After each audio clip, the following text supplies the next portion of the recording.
الحمد لله نحمده ونستعينه ونستغفره ونؤمن به ونتوكل عليه ونعوذ بالله من شرور أنفسنا ومن سيئات أعمالنا من يهده الله فلا مضل له ومن يضلله فلا هادي له ونشهد أن لا إله إلا الله وحده لا شريك له ونشهد أن سيدنا وسندنا وحبيبنا وشفيعنا ومولانا محمدا عبده ورسوله أرسله الله تعالى إلى كافة الناس بشيرا ونذيرا وداعيا إلى الله بإذنه وسراجا منيرا أما بعد فأعوذ بالله من الشيطان الرجيم بسم الله الرحمن الرحيم وذر الذين اتخذوا دينهم لعبا ولهوا وغرتهم الحياة الدنيا وذكر به أن تبصر نفس بما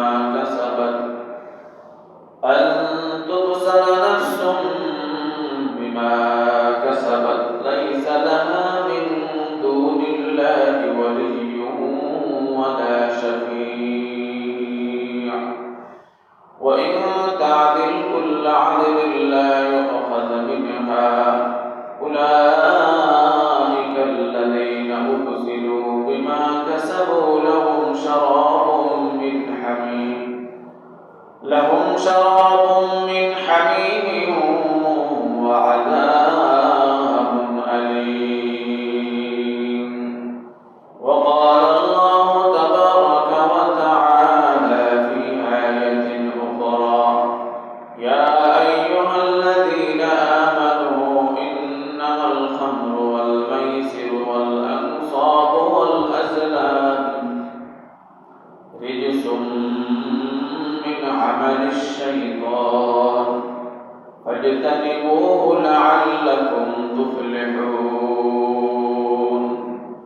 وعن عبد الله بن مسعود رضي الله تعالى عنه قال جاء رجل إلى رسول الله صلى الله عليه وسلم فقال يا رسول الله كيف تقول في الرجل أحب قوما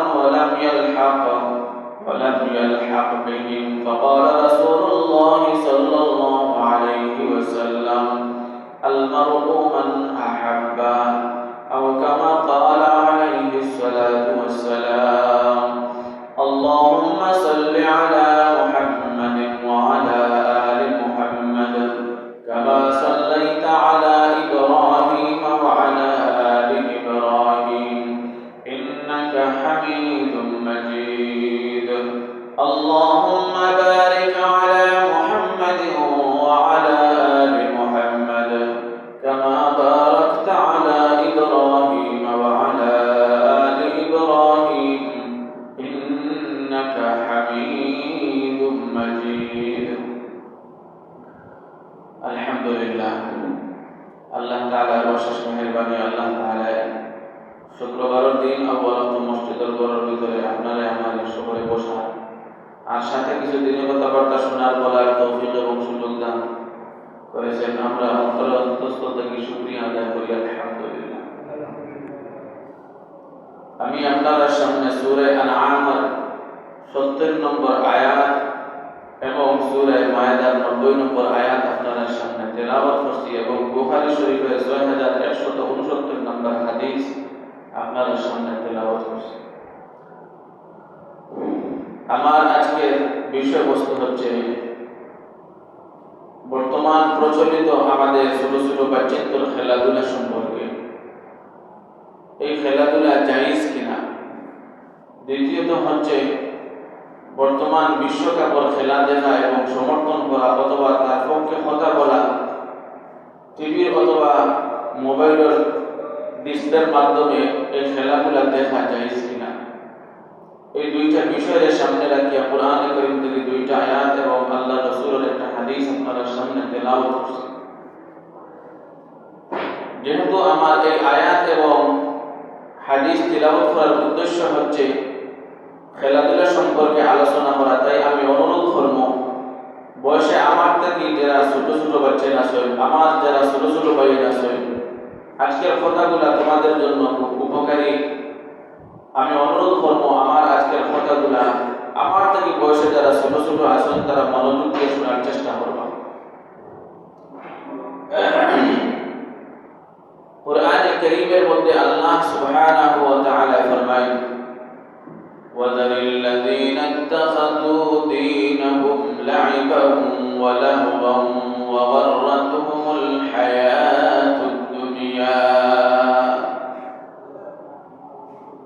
আল্লাহ সুবহানাহু ওয়া তাআলা ফরমায়, হে নবী মুহাম্মদ সাল্লাল্লাহু আলাইহি ওয়াসাল্লাম, আপনি ওই সমস্ত লোকদেরকে ছাড়াও যারা তারা দিন ধর্মের খেলাধুলা বানাই গেছে, দিন ধর্ম কিছু বুঝে না, শুধুমাত্র খেলাধুলাও বুঝে, এই সমস্ত মানুষকে আপনি ছাড়াও। আর এরপরে আল্লাহ তাআলা ফরমায় ওয়া গাররাতহুমুল হায়াতুদ দুনিয়া, এরা দুনিয়ার দুঃখে হয়ে গেছে। ওয়াযাক্কির বিহি আন তুবসালা নাফসুম বিমা কাসাবাত, আর তারে আপনি কোরআনের মাধ্যমে তারে হেদায়েতের পথ দেখাবা, ওয়াজ নসিহত করবা। লাইসা লানা মিন দুনিল্লাহি ওয়ালিয়্যুন ওয়ালা শাফী', কিয়ামতের ময়দানে তার জন্য তার কোনো বন্ধু, তার কোনো সাহায্যকার অথবা তার শাফী, তার সুপারিশ করনেওয়ালা আমি আল্লাহ ছাড়া আর কেউ নেই। এরপরও তারা যদি খেলা বাদ দেয় না, খেলার খাত যদি দিন ধর্ম কিছু না বুঝিয়া খালি খেলাধুলা নিয়ে ব্যস্ত থাকে, তারা সম্পর্কে আল্লাহ তাআলা ফরমায় লাহুম আযাব ওয়া লাহুম শারাবুম মিন হামীমিন ওয়া আযাবুন আলীম বিমা কানু ইয়াকফুরুন। তাদের জন্য আমি আল্লাহ সুবহানাহু ওয়া তাআলা তৈয়ার করিয়া রাখছি লাহুম শারাবুম মিন হামীম।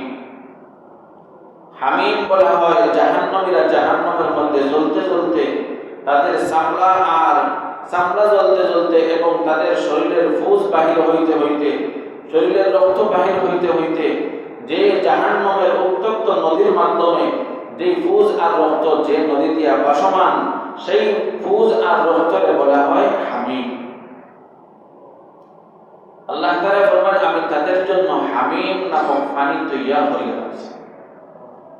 এই হামিমের বৈশিষ্ট্য কি? অন্য আয়াতের মধ্যে আল্লাহ সুবহানাহু ওয়া তাআলা ফরমায় ইউসাব্বু মিন ফাওকি রুউসিহিমুল হামিম ইউসহারু বিহি মা ফি বুতুনিহিম ওয়াল জুলুদ। ইউসাব্বু মিন ফাওকি রুউসিহিমুল হামিম, হামিম এক পুরো মানুষের মাথার মধ্যে ডালা হবে। ইউসাব্বু মিন ফাওকি রুউসিহিমুল হামিম, জাহান্নামীদের মাথার মধ্যে হামিম নামক পানি ডালা হবে। সেই পানি ডাললে তাদের কি অবস্থা হবে?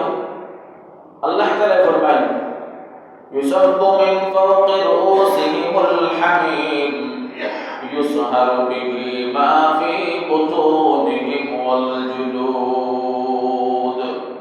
ইউসহারু বিহি মা ফি বুতুনিহিম ওয়াল জুলুদ, সেই পানি তার মাথা দিয়া ছিদ্র হইয়া পেটের মধ্যে যাওয়ার পরে মা ফি বুতুনিহিম, তার পেটের মধ্যে যাহা কিছু আছে সব কিছুরে সিরিয়া, সব কিছুরে গলাইয়া পগলাইয়া, সব কিছুরে নষ্ট করিয়া তার পায়খানার রাস্তাটা বাহির করিয়া দেবে। এত উত্তপ্ত পানি তাদের মাথার মধ্যে ঢালা হবে। এটা হচ্ছে জাহান্নামীদের এক প্রকারের শাস্তি। অন্য আয়াতের মধ্যে আল্লাহ সুবহানাহু ওয়া তাআলা ফরমায় ওয়া মিনান নাসি মান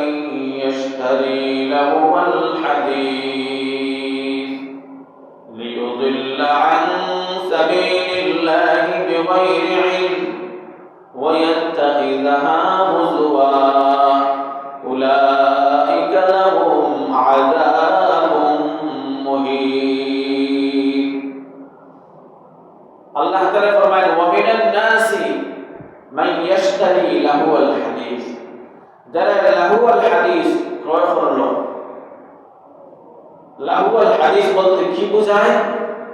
যত জিনিসে আল্লাহ থেকে মানুষকে বিরত রাখে, আল্লাহর স্মরণ থেকে মানুষকে কি হয় বিরত রাখে, অত জিনিস যত মানুষের ক্রয় করলো, বিক্রয় করলো, গ্রহণ করলো, অত সমস্ত ওই সমস্ত মানুষের জন্য আল্লাহ তাআলা ফরমায় লাহুম আযাবুম মুহিন, আমি তাদের জন্য অপমানজনক শাস্তি তৈরি করে রাখছি। অপমানজনক শাস্তি কি? অপমানজনক শাস্তি হচ্ছে যেই জিনিসটা মানুষের পেট থেকে বাহির হইয়া পায়খানা রাস্তা পায়, যে জিনিসটা বাহির হয়, এই জিনিস যদি আবার কোনো মানুষের মুখে দিয়ে ঢুকানো হয়, তাহলে এটা মানজনক না অপমানজনক? অবশ্যই অপমানজনক। সেই নাড়িভুড়িগুলো আবার তার মুখে দিয়ে ফেরেশতায়ে কেরামে ঢুকিয়ে দিবা। বাহির যে রাস্তা পায় নাপাক খারাপ রাস্তা পায় বাহির হওয়ার পরে সেই জিনিসগুলো আবার মানুষের মুখে দিয়ে ঢুকাই দেওয়া হবে, তাহলে মানজনক শাস্তি দেওয়া হইল না অপমানজনক শাস্তি? অপমানজনক শাস্তি দেওয়া হইল। এরা কোন সমস্ত মানুষ, কোনগুলো মানুষ যারা শরীয়তের বিধিবিধান বলতে কিছু বুঝে না, শুধুমাত্র তার খেলাধুলা নিয়েই ব্যস্ত। আমাদের সমাজে কিছু মানুষ পাওয়া যায় যারা নামাজ বলতে কিচ্ছু বুঝে না, রোজা বলতে কিচ্ছু বুঝে না, শরীয়তের বিধিবিধান বলতে কিচ্ছু বুঝে না। সকালের ঘুম তার শেষ হয় 11টার সময়, তার ভোর হয় 12টা থেকে শুরু হয়, ফজরের নামাজ নাই, তার সন্ধ্যা হয় রাত 12টার পরে, তার সন্ধ্যা হয় রাত 1টার পরে। শরীয়তের বিধিবিধান বলতে তার কিছুই বুঝে না, নামাজ বুঝে না, তার খালি একমাত্র কি নিয়ে লোভ বেকার কাজ নিয়ে ব্যস্ত, খেলাধুলা নিয়ে ব্যস্ত আছে। আমাদের সমাজে কিছু বাচ্চা পাওয়া যায় যে সমস্ত বাচ্চারা ঘুম থেকে ওঠার পরেই মোবাইল হাতে নেওয়ার পর থেকে গেম খেলা শুরু, আর শোয়ার আগ পর্যন্ত গেম খেলা নিয়ে ব্যস্ত আছে। কিছু বাচ্চা পাওয়া যায়। ভাই দোস্ত বুজুর্গ, এই সমস্ত বাচ্চান্তরে যদি আমরা বিরত না রাখি, এই সমস্ত বাচ্চান্তরে যদি আমরা নামাজের প্রতি আহ্বান না করি, ইসলামী শিক্ষায় শিক্ষিত না বানাই, তারা যদি শুধুমাত্র খেলাধুলা নিয়ে ব্যস্ত থাকে, তারা যদি শুধুমাত্র খেলাধুলা নিয়ে ব্যস্ত থাকে, তাই কিয়ামতের ময়দানে তাদের জাহান্নাম ছাড়া আর দ্বিতীয় কোনো রাস্তা হবে না। এজন্য ভাই শুধুমাত্র খেলাধুলা, ইসলামের বিধিবিধান কিছু বুঝে না, এই সমস্ত মানুষের ঠিকানা একমাত্র জাহান্নাম। তাদের জন্য অপমানজনক শাস্তি, তাদের জন্য হামিম, আর তাদের জন্য লাহুম শারাবুম মিন হামিম, তাদের জন্য হামিম নামক পানি, উত্তপ্ত গরম পানি, যেই পানি মানুষের সামনে নেওয়ার সাথে সাথে তার নিচের ঠোঁট লটকিয়া নাভি পর্যন্ত আসবে, আর উপরের ঠোঁট উপরে দিয়ে উঠিয়া তার নাক পর্যন্ত, চোখ পর্যন্ত উপরে দিয়ে উঠবে। এই পানির উত্তপ্ততার কারণে পানি এখনো মুখ দিছে না, সেই পানি তার মেহমানদারের জন্য রাখা হয়েছে। জাহান্নামের মধ্যে শাস্তি দেওয়া হবে। এজন্য ভাই শুধুমাত্র খেলাধুলা নিয়ে ব্যস্ত থাকা, এটা আমার জন্য আপনার জন্য জাহান্নামে যাওয়ার একটা কারণ। এজন্য বর্তমান সমাজের মধ্যে যে খেলাধুলা আছে, এই খেলাধুলা জায়েজ কিনা, এই খেলাধুলা জায়েজ কিনা, এই ব্যাপারে তার 4টা স্তর আছে। কতগুলা খুব ভালো করে বোঝার দরকার। আমাদের যুব সমাজ আজকে কোন দিকে রওনা দিছে, তাদেরও খুব ভালো করে বোঝার দরকার, আর অভিভাবকদেরও কিছু বোঝার দরকার যে আমার বাচ্চারা কোন দিকে রওনা দিছে। খেলা জায়েজ কি না জায়েজ, এই ব্যাপারে 4টা স্তর আছে। 1 নম্বর স্তর হচ্ছে মুবাহ, 2 নম্বর স্তর মাকরুহ, 3 নম্বর স্তর হারাম, 4র্থ নম্বর স্তর কুফর। প্রথম স্তর মুবাহ, প্রথম স্তর। 2য় নম্বর স্তর মাকরুহ, 3য় নম্বর স্তর হচ্ছে হারাম, 4র্থ নম্বর স্তর হচ্ছে কুফর। ভালো করে বোঝার চেষ্টা করবা। খেলা না জায়েজ নয়, কিছু কিছু বিধিবিধান মানিয়া চললে খেলা জায়েজ আছে। কিছু কিছু বিধিবিধান লঙ্ঘন করলে খেলা মাকরুহ হয়, আর ইসলামের কোনো বিধিবিধান লঙ্ঘন করলে খেলা হারামে পরিণত হয়। আর যদি আমার খেলার মধ্যে কোনো মুশরিকিন ও শিআর আসিয়া পড়ে, মুশরিকিন অহলর ইত্তেবা অনুসরণ করা লাগে, কুফরি কোনো কাজ করা লাগে, তাহলে আমার খেলা কুফরিয়ে পরিণত হয়। প্রথম হচ্ছে মুবাহ, এটা হচ্ছে খেলার মূল হুকুম। খেলা স্বাভাবিকভাবে খেলার মধ্যে যদি তিনটা জিনিস পাওয়া যায় তাহলে খেলার হুকুম হচ্ছে মুবাহ। মুবাহ কোন আমলটা পাওয়া হয়? যে আমল করলে, যে কাজ করলে না আছে সওয়াব, না আছে গুনাহ, না আছে সওয়াব, না আছে গুনাহ। সওয়াবের সাথে তার কোনো সম্পর্ক নাই, তার গুনাহের সাথে তার কোনো সম্পর্ক নাই। এই প্রকারের কাজ কর্মকে বলা হয় মুবাহ। তিনটা কাজ যদি মানুষের একসাথে করে খেলার মাধ্যমে, তাহলে তার খেলা মুবাহ, মানে এই খেলার মধ্যে না আছে গুনাহ, না আছে সওয়াব, মানে জায়েজ, খেলাইতে পারবো। এক নম্বর শর্ত হচ্ছে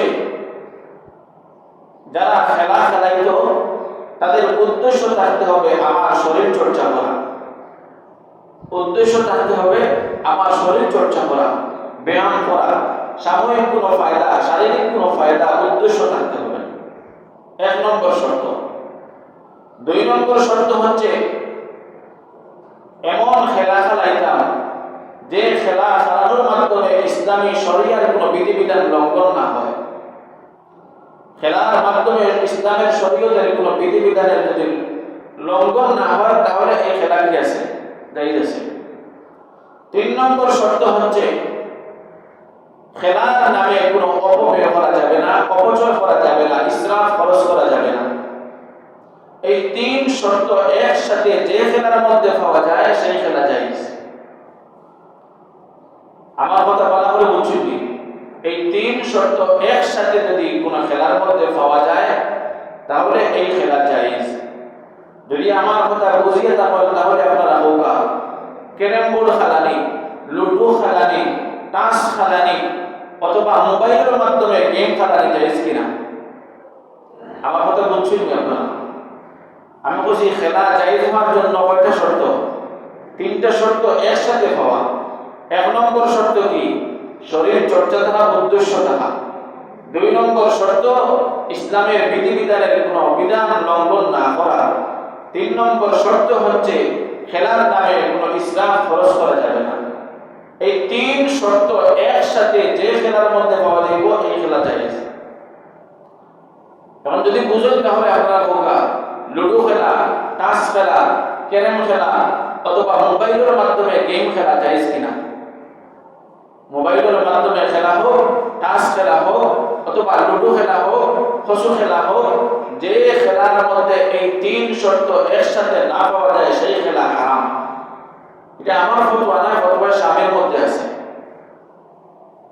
কারণ কি খেলা হারাম হইল কেন? তার কারণ কি হইল? আল্লাহ রাসূল সাল্লাল্লাহু আলাইহি ওয়াসাল্লামের হাদিস আছে। আল্লাহ রাসূল সাল্লাল্লাহু আলাইহি ওয়াসাল্লাম ফরমায়েন عن أبي مالك الأشعري رضي الله تعالى عنه أن رسول الله صلى الله عليه وسلم من لعب بالنذر فقد عصى الله ورسوله। এই হাদিস আবু দাউদ শরীফের 4938 নম্বর হাদিস। এই হাদিসের মধ্যে আল্লাহ রাসূল ফরমান যে সমস্ত মানুষের তাস খেলা, সেই সমস্ত মানুষ আল্লাহ এবং আল্লাহর রাসূলের নাফরমানি করল, আল্লাহ রাসূলের উল্টামি করল। এখানে এই খেলার মধ্যে আমরা দেখি দুইটা শর্ত পাওয়া যায়। এক নম্বর শর্ত যারা তাস খেলায়, ক্যারাম খেলায়, লুডো খেলায়, এত ইসলামের বিধিবিধানের কিছু লঙ্ঘন করলো না। দুই নম্বর পাওয়া গেল তাস খেলাইলো, লুডো খেলাইলো, এখানে তো ইসরাফ বলতে বেশি কিছু দেখা যায় না, তাহলে তারপরেও হারাম খেলে। প্রথম শর্ত নাই। প্রথম শর্ত কি? প্রথম শর্ত হচ্ছে সাময়িক শারীরিক ফায়দা উপার্জন করা। শারীরিক ফায়দা উপার্জন করা এই শর্ত না থাকার কারণে ক্যারাম খেলা হোক, লুডো খেলা হোক, তাস খেলা হোক, খসু খেলা হোক অথবা মোবাইলের মাধ্যমে গেম খেলা হোক, প্রত্যেকটা হারাম, প্রত্যেকটা নাজায়েজ। কি বলছি আমার কথা বুঝছেন? এই শর্তগুলা না পাওয়ার না থাকার কারণে এই খেলাগুলো নাজায়েজ হারাম। তাস খেলা সম্পর্কে এই হাদিস দিয়ে কিয়াস করা হয়। আল্লাহ রাসূল সাল্লাল্লাহু আলাইহি ওয়াসাল্লাম ফরমায়েন, যারা তাস খেলায় তারা আল্লাহ এবং আল্লাহর রাসূলের কি করলো? নাফরমানি করলো, উল্টামি করলো। অন্য হাদিসের মধ্যে আল্লাহ রাসূল ফরমায়েন, সে যেমন শুয়োরের মাংস দিয়ে তার হাতের রঙিন করলো। এত নাজায়েজ কাম। খেলা নাজায়েজ বলবো, খেলা জায়েজ হওয়ার জন্য তিন শর্তের মধ্যে দুইটা পাওয়া গেল, এত ইসলামের বিধিবিধান কোনো লঙ্ঘন করলো না। 2 নম্বর যে শর্ত, যে এটার মধ্যে ইসরাফ খরচ করতো না। আমরা দেখি লুডু খেলার মধ্যে তার কোনো ইসরাফ নাই, তাস খেলার মধ্যে তেমন একটা ইসরাফ নাই, ক্যারাম খেলার মধ্যে তেমন একটা ইসরাফ নাই। তারপরে এটা নাজায়েজ হারাম কেন? প্রথম শর্ত নাই, শারীরিক ফায়দা এটার মধ্যে নাই। আমার কথা বুঝছেন নি? যে খেলার মধ্যে এর সাথে 3টা শর্ত পাওয়া যাইব, এই খেলা মুবাহ। এটা খেলার হুকুম কি? মুবাহ। মানে যে খেলা খেলাইলে না আছে গুনাহ, না আছে সওয়াব।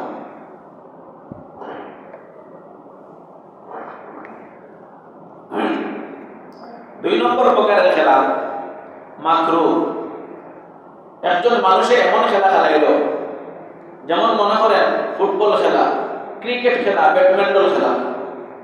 এই 3 খেলার মধ্যে নাজায়েজ খুব কম পাওয়া যায়। যেমন মনে করেন একজন মানুষের ফুটবল খেলা খেলাইল, নাজায়েজ হুকুম বলতে কিটা? প্রথম খেলার মধ্যে তো আমরা দেখছি শর্ত 3টা। 1 নম্বর শর্ত হচ্ছে শারীরিক ফায়দা উপার্জন করা। 2 নম্বর শর্ত শরীয়তের বিধিবিধান লঙ্ঘন না করা। 3 নম্বর শর্ত হইল ইসরাফ খরচ না করা। শরীয়তের বিধিবিধান লঙ্ঘন করা বলতে আমরা কিটা বুঝছি? শরীয়তের বিধিবিধান বলতে শরীয়তের যত বিধান আছে আমার খেলার মাধ্যমে কোনো একটা বিধানের লঙ্ঘন না করা। যেমন হাঁটুর উপরে কাপড় তোলা কি? নাজায়েজ হারাম। হাঁটু পর্যন্ত, পুরুষের হাঁটুতে নাভি থেকে হাঁটু পর্যন্ত ঘুরিয়ে রাখা কি? ফরজ। এটা যদি লঙ্ঘন করে তাহলে সুন্নত ওয়াজিব লঙ্ঘন করছে না, ফরজ লঙ্ঘন করছে। আল্লাহ রাসূল সাল্লাল্লাহু আলাইহি ওয়াসাল্লামের হাদিস, আন আলী রাদিয়াল্লাহু তাআলা আনহু قال قال رسول الله صلى الله عليه وسلم لا تكشف فخذك ولا تنظر الى فخذ حي ولا ميت। এই হাদিসের মধ্যে হযরত আলী রাদিয়াল্লাহু তাআলা ফরমায়, আলী রাদিয়াল্লাহু আনহু আল্লাহ রাসূল ফরমায়, হে আলী, তুমি কোন মানুষের রানের দিকে লক্ষ্য করিও না, রান দেখিও না। এরপরে ফরমায়, লা তানজুর ওয়ালা তানজুর ফি ফাখিদি হাইয়িন ওয়ালা মাইয়িত। কোন মৃত ব্যক্তির রানের দিকেও তোমার নজর করবে না, কোন জীবিত মানুষের রানের প্রতি তোমার কোনদিন যেন চোখ পড়ে না। অন্য হাদিসের মধ্যে আছে আবু দাউদ শরীফের 4014 নম্বর হাদিস, عن زرعة بن عبد الرحمن بن درهد عن أبيه قال كان درهد هذا من أصحاب الصفة قال جلس رسول الله صلى الله عليه وسلم عندنا وفخذي منكشفة فقال ما علمت أن الفخذ عورة। এই হাদিসের মধ্যে হযরত জারহাদ নামক একজন সাহাবী আল্লাহ রাসূল সাল্লাল্লাহু আলাইহি ওয়াসাল্লামের দরবারে বসা। এমন অবস্থায় তার রানের মধ্যে থেকে কিছু অংশ বাহির হয়ে গেছে। রান থেকে কিছু অংশ কি হয়েছে? বাহির হয়ে গেছে। এইখান মনে করবা না যে আমরার মতো কাপড় তারা ছিল, না না, তাদের কাপড়ের খুব সংখ্যা খুব কম ছিল, কাপড় খুব কম ছিল তাদের। কোনো মানুষের একটাই কাপড়, দ্বিতীয় কোনো কাপড়ও ছিল না। কোন সাহাবীর বলা ছিল যে তাদের স্ত্রী এবং স্বামী দুইজনের একটা কাপড়। নামাজ আওয়ার সময় স্ত্রীর গাতের মধ্যে চতুর্দিকে গাঁত করিয়ে ওখানের মধ্যে ভিতরে রাখিয়ে আনতেন।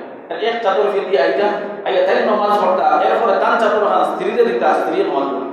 কাপড়ের সংখ্যা খুব কম ছিল। আর এইদিকে এই সাহাবী জারহাদ সাহাবী আসহাবে সুফা, যারা গোর বাড়ি বলতে কিচ্ছু ছিল না, মসজিদের নববীর সুফার মধ্যে বসা থাকতা, খানি বলতে কিচ্ছু নাই, কেউ খানি দিলে খাইতা। ওই অবস্থার মুসাফির মানুষ। হযরতে জারহাদের কিছু কাপড় রান থেকে কিছু অংশ বাইরে হয়ে গেছে। আজকাল আমাদের সমাজে কিছু বাচ্চা পাওয়া যায় না, যে যারা প্যান্ট পরিধান করে তার রানের মধ্যে কত খান ফাড়া, আঁটুর মধ্যে কত খান ফাড়া পাওয়া যায় না? পাওয়া যায়। এটা হার শিআর, এটা কুফারদের শিআর, মুশরিকিনদের শিআর। আল্লাহ রাসূল সেই জারহাদ নামক সাহাবীকে ফরমায়, আমা আলিমতা আন্নাল ফাখিযা আওরা। হে জারহাদ, তুমি কি জানো না রান ছোট? ধমক দিয়া ফরমায়, আমা আলিমতা আন্নাল ফাখিযা আওরা।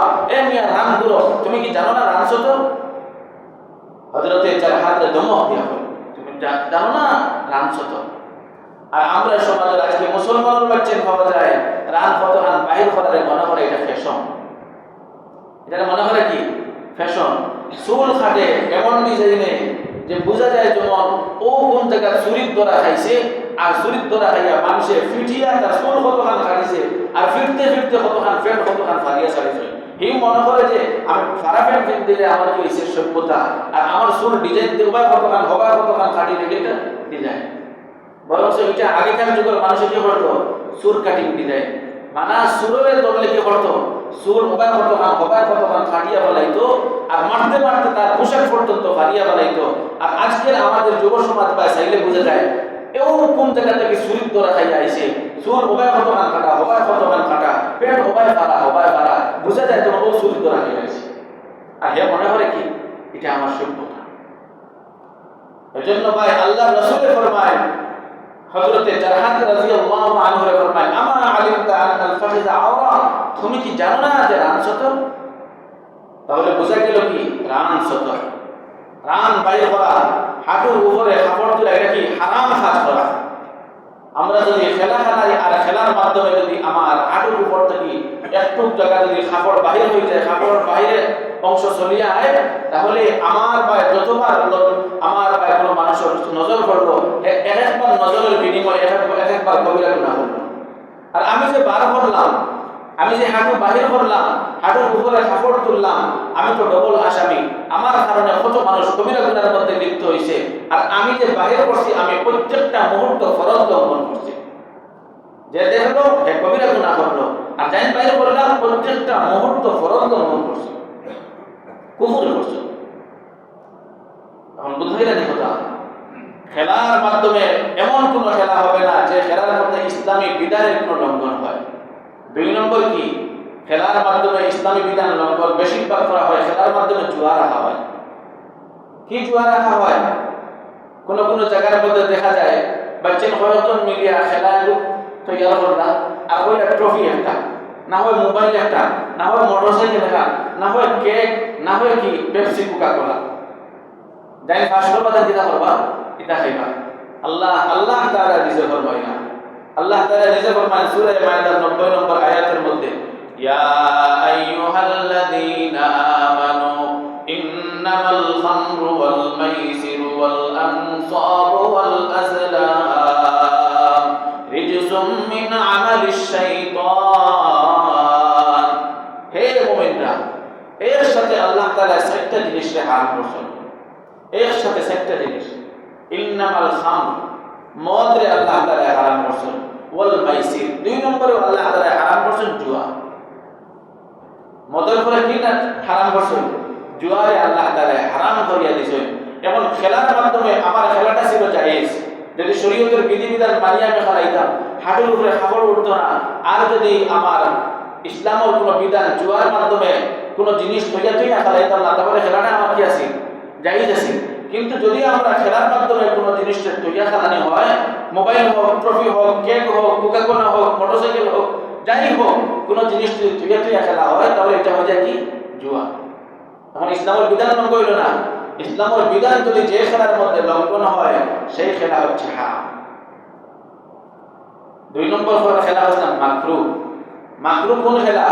যে আমি খেলা খেলাইলাম, একজন মনোহরকে একজন মানুষের আসরের নামাজ ঠিক মতো পড়িয়া খেলার মাঠে গেছে, খেলা খেলাইছে এমন ভাবে তার আটের উপরে কাপড় উঠে নাই, কোনো কিছু তৈয়াও খেলাইছে না, আর শারীরিক চর্চা মনে করিয়া ব্যায়ামের উদ্দেশ্যে খেলার মাঠে গিয়া খেলা খেলাইছে। কিন্তু মাগরিবের নামাজের আগে তার খেলা শেষ করছে না, মাগরিবের জমাত পাইছে না, তার খেলার কারণে কি হয়েছে? জমাত পাইছে না, একটা সুন্নত হয়ে গেছে, তরক হয়ে গেছে। এইরকম যদি খেলা খেলায় নামাজ পড়ছে কিন্তু জমাত পাইছে না, তাহলে এই ধরনের খেলা হলো মাকরুহ। বিধিবিধান সব ঠিক আছে, সব ফরজ আদায়ও করছে, কিন্তু গাফলতিয়ে দেখা দিয়েছে। যদি কোনো বিধানের মধ্যে গাফলতিয়ে দেখা দেয়, তাহলে এই খেলার বিধান হচ্ছে মাকরুহ। আর যদি খেলা সব খেলাইলো ঠিক, কিন্তু ইসলামের কোনো বিধানকে লঙ্ঘন করলো, যেমন হাঁটুর উপরে কাপড় তুললো অথবা জুয়ার কোনো কিছু তৈরি কি করছে, খেলা খেলাইছে, এই খেলা হচ্ছে হারাম। এই খেলার সহযোগিতাও করা হারাম, এই খেলা দেখাও হারাম, কারণ আপনি দেখছেন কি দেখছেন, একজন মানুষের হাঁটুর উপরে কাপড় তোলা, তার মানে আপনি যতবার নজর করছেন ততবার কবিরা গুনাহ করছেন, তার মানে যতবার নজর করছেন ততবার কবিরা গুনাহ করছেন। তাহলে যে খেলার মধ্যে হারাম জিনিস পাওয়া যায় এই খেলা হারাম। আর যেখানের মধ্যে হারাম খাস করা হয়, এই হারাম রে হারাম না মনে করিয়া ইসলামের কোনো বিধান নেই। কোনো জায়গার মধ্যে দেখা যায় হারাম কাজ করা হয়, কোনো মানুষের যদি বাধা দেয় তাহলে তার বিরুদ্ধে আরো লাগে, তুমি আবার বাধা দেলা কিটা, আমার যেখানে মনে চায় আমার কর্ম। ইসলামের কোনো বিধানকে লঙ্ঘন করিয়া ইসলামের বিধানের উপরে তার খেলারে প্রাধান্য যদি কোনো মানুষে দেয় তাহলে এটা হচ্ছে খেলা কুফরি। তখন বুঝছেন নি খেলা হয়ে যায়। প্রথম হচ্ছে কি মুবাহ, যদি আপনি ইসলামের কোনো বিধিবিধান লঙ্ঘন না করিয়া আসলে নামাজ পড়ে একজন মানুষ খেলার মাঠের মধ্যে গেছে, তার উদ্দেশ্য কি? ব্যায়াম করা। এক নম্বর উদ্দেশ্য ব্যায়াম করা। দুই নম্বর উদ্দেশ্য হচ্ছে খেলার মাঠে যাওয়ার পরে তার ইসলামের কোনো বিধানের লঙ্ঘন হইল না, আঁটুর উপরে কাপড় উঠল না, অথবা কোনো জুয়ার মাধ্যমে জুয়ার কোনো জিনিস রাখা হইল না, আর খেলার নামে কোনো ইসরাফ খরচও করলো না, শুধুমাত্র ব্যায়ামের নিয়তে যদি কোনো মানুষ মাঠের মধ্যে গিয়ে খেলায় ফটোবিল খেলাইয়া আবার মাগরিবের নামাজ দিয়ে পড়ে, এই খেলা না জায়েজ না, এই খেলা হারাম নাই, এই খেলা বাচ্চাদের খেলাইতে পারে। কিন্তু যদি খেলার নামে হাঁটুর উপরে কাপড় উঠে অথবা যদি খেলার নামে কোনো জিনিস তৈয়া খেলানো শুরু করে তাহলে এই খেলা কি না জায়েজ হারাম।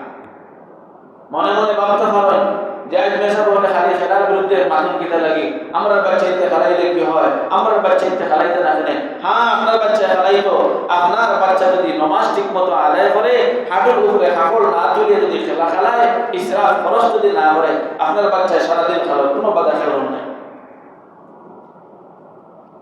এখন আমরা পাইলাম খেলা হারাম হওয়ার শর্ত, যে সমস্ত কারণে কি হয় খেলা হারাম হয়। দুই নম্বর শর্ত, দুই নম্বর যে উদ্দেশ্য যেটা আছে, সময় কমে গেছে যার কারণে সংক্ষিপ্ত করলাম।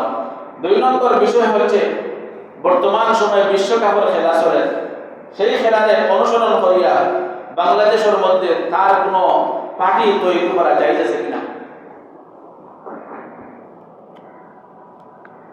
অথবা বিশ্বকাপের মধ্যে খেলা চলে সেই খেলার অনুসরণ করিয়া আমরা তার সমর্থন করা যাইতেছে কিনা, সেই খেলার প্রতি আমরা টিভি অথবা মোবাইলের পর্দার মধ্যে দেখা যাইতেছে কিনা। এখন আপনারা খুব ভালো করে কেন বুঝলেছেন খেলা জায়েজ হওয়ার শর্ত হইল কয়টা? জায়েজ হওয়ার শর্ত তিনটা। এখন এই তিন শর্ত বিশ্বকাপের খেলার মধ্যে আছে কিনা একবার মাথার হাত দিয়ে একবার গবেষণা করে দেবো, এই তিনটা শর্ত বিশ্বকাপের খেলার মধ্যে আছে কিনা? নাই। বরঞ্চ তার মধ্যে না জায়েজ আরো 5টা কারণ পাওয়া যায়, এর সাথে আরো 2টা পাওয়া যায়। এক নম্বর হচ্ছে বিশ্বকাপের খেলার মধ্যে যারাও খেলায় তারা হাঁটুর উপরে কাপড় তুলিয়া খেলায়, হাফ প্যান্ট পরিধান করিয়া খেলায়। এখন আপনি যদি টিভির পর্দার মধ্যে দেখেন তাহলে কি দেখছেন? যবার নজর করছেন একবার কবিরা গুনাহ করছেন, যবার নজর করছেন একবার কবিরা গুনাহ করছেন। জানা রাখবা একবার কবিরা গুনাহের বিনিময়ে খালি কিয়ামতের ময়দানে তোমার চোখের মধ্যে গলিত সীসা করে দেওয়া হবে, একটা কবিরা গুনাহের বিনিময়ে। দুই নম্বর বিশ্বকাপের খেলার মধ্যে সেই যে গ্যালারি আছে, সেই গ্যালারির মধ্যে পুরুষ এবং মহিলা একত্রে বসা আছে। যে সময় খেলা দেখা কোনো সময় পুরুষও দেখা, কোনো সময় মহিলাও দেখা। আপনার পুরুষের পায়ে নজরে পড়ে, মহিলার পায়ে নজরে পড়ে, একবার নজরের বিনিময়ে একটা কবিরা গুনাহ। 3 নম্বর সেই বিশ্বকাপের খেলার মধ্যে জুয়া আছে, আছে না? পুরস্কার নাই, এখানে মধ্যে তারা তো রাখছে, এটা জানি না আমি কি তারা রাখছে, তারা কত বিশ্বকাপ এটা একটা রাখছে, তো পুরস্কার তো দেয়। এই পুরস্কারগুলো কোন জায়গা থেকে উদ্ধার করে? আপনারা আমার কাছ থেকে, ও যারা খেলায় তারা কাছ থেকে নেয়, তারা কাছ থেকে নেয় ঠেকা আর নিয়ে ওখান থেকে আবার কি করে তারা পুরস্কার নেয়। খেলা খেলাইয়া যারা নিতে পারো না। তাহলে এই বিশ্বকাপের খেলার মধ্যে 3 নম্বর শর্ত পাওয়া গেল জুয়া। 4 নম্বর শর্ত বিশ্বকাপের খেলার মধ্যে মিসমার আছে, দিনও খেলাইব রাত্রে গান বাজনা করব। 4 নম্বর তার মধ্যে পাওয়া যায় কুফার ইত্তেবায়ে কুফার। আজ যদি আমরা মুসলমান হলে বিশ্বকাপের খেলা দেখি তাহলে খেলা বেশিরভাগ খেলায় কুফার হলে, মুশরিকিন হলে, ইহুদ নাসারা হলে খেলায়, ইহুদ নাসারা হলে। আমরা যদি তারা খেলা দেখি উৎসাহ উদ্দীপনা আমার অন্তরের ভিতরে থাকে, তাহলে আমি তারা ইত্তেবা করলাম, তারা অনুসরণ করলাম, কুফরি কাজ করলাম। এই জন্য বিশ্বকাপের খেলা দেখা না যায়। মনে মনে ভাবতে পারেন যে আমি তো দেখলাম না, আমি বাংলাদেশের জমিনের মধ্যে আমি তো দেখলাম না, আমি তো এখান থেকে খালি শুধুমাত্র দেখলাম, আমি তো মাঠের মধ্যে উপস্থিত হইলাম না, অথবা ওখান থেকে স্লোগান দিলাম, তাদের ড্রেস পরিধান করলাম, পতাকা উড়াইলাম আর ফেস্টুন লাগাইলাম, আমি তো তাদের মাঠের মধ্যে গেছি না, গুনার মধ্যে আমি মনে হয় লিপ্ত নাই। শুনেন বুখারী শরীফের হাদিস, আল্লাহ রাসূল সাল্লাল্লাহু আলাইহি ওয়াসাল্লাম এক সাহাবী জিজ্ঞাসা করেন, ইয়া রাসূলুল্লাহ, ওই মানুষ সম্পর্কে আপনার কি ধারণা, ওই মানুষ সম্পর্কে আপনার কি বক্তব্য যে মানুষে একজন একটা কওমরে, একটা গোষ্ঠীরে সমর্থন করে, একটা গোষ্ঠীরে কি করে, সমর্থন করে, মহব্বত করে, কিন্তু ওয়ালাম ইয়ালহাক, এই সমস্ত মানুষের সাথে কি হইতে পারলো না, মিলিত হইতে পারলো না। এক মানুষে একটা দৌড়ে, আর্জেন্টিনা হোক, ব্রাজিল হোক, অথবা অন্যান্য কোনো দৌড়ে হোক, কি হোক, হ্যাঁ সমর্থন করছে, পালা পায়, মহব্বত করে, কিন্তু তারা দেখছেও না, পাইছেও না। এই সম্পর্কে আল্লাহ রাসূলের বক্তব্য কি? মুখস্থ করেন, একেবারে সংক্ষিপ্ত হাদিস। আল্লাহ রাসূল ফরমায়, আল মারউ মা'a মান আহাব্বা, আল মারউ মা'a মান আহাব্বা, যে যার সাথে সম্পর্ক করে তার সাথে তার হাসর। আপনার আমার যদি সম্পর্ক থাকে মেসি আর নেইমারের সাথে, হাসর হবে এই সমস্ত কুফারদের সাথে। আপনার আমার যদি সম্পর্ক থাকে কোনো গায়ক গায়িকার সাথে, সম্পর্ক যদি থাকে হাসর হবে গায়ক গায়িকার সাথে। আপনার আমার যদি সম্পর্ক থাকে মুহাম্মদুর রাসূলুল্লাহ সাহাবায়ে কেরাম আজমাইন আলাইহিস সালাতু ওয়াস সালামের সাথে, আজমাইন রাদিয়াল্লাহু তাআলা আনহুর সাথে, তাহলে আপনার আমার হাসর হবে নবীজি এবং সাহাবায়ে কেরামের সাথে। আল্লাহ রাসূলের এই হাদিস শোনার পরে সাহাবায়ে কেরামে ফরমায় যে আমরা ইসলামের পরে এত বড় খুশি আমরা আর কোনোদিন হইছি না। এই হাদিস শোনার পরে আমরা তখন খুশি হইছি, কারণ আল্লাহ রাসূল ফরমান, আল মারউ মা'a মান আহাব্বা, যে যারে মহব্বত করে তার সাথে তার হাসর। আমরা তো আমরা জান দিয়ে রাসূল সাল্লাল্লাহু আলাইহি ওয়াসাল্লামকে মহব্বত করি, যার কারণে আমরা হাসর হবে কি মুহাম্মদুর রাসূলুল্লাহ। তাহলে আমরা যদি খেলার মাঠও নাও যেতে পারি, দেশটাকে শুধুমাত্র সমর্থন জানাইলাম, কি করলাম, তাদের সাথে আমার হাসর হইল। এরপরে আল্লাহ রাসূল সাল্লাল্লাহু আলাইহি ওয়াসাল্লাম আরো হাদিস আছে, আবু দাউদ শরীফের 4345 নম্বর হাদিস, عن عرس بن عميرة الكندي رضي الله تعالى عنه عن النبي صلى الله عليه وسلم قال إذا عملت الخطيئة في الأرض كان من شهدها فكرهها।